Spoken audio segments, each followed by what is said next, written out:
There's an old saying that goes, it's easier to attract flies with honey than with vinegar. And that's very true whether you're talking about a real estate transaction or in a hockey game.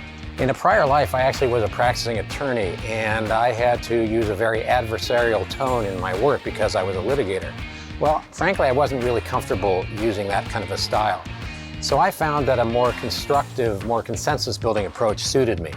And I got into a different kind of practice, and in fact, I even left law and went into real estate. So as a result, I use a consensus-building approach whether I'm negotiating a real estate deal or officiating a hockey game. In a real estate deal I was working on, I was actually working with the broker on the other side who was actually a member of my own firm.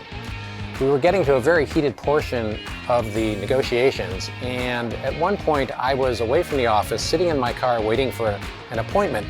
I got a phone call from this other broker. And the other broker starts yelling at me over the phone.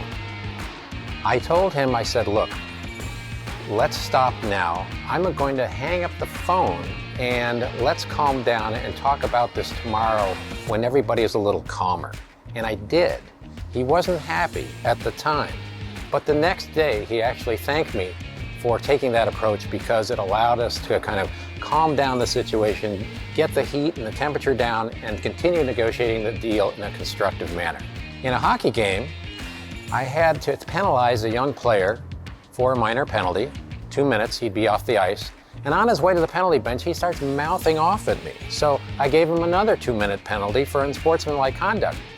I'm about to assess the penalty and give it to the scorekeeper when this player's coach leans over to me and he says, hey, give him a 2-minute minor penalty and a 10-minute misconduct. I said, well, why?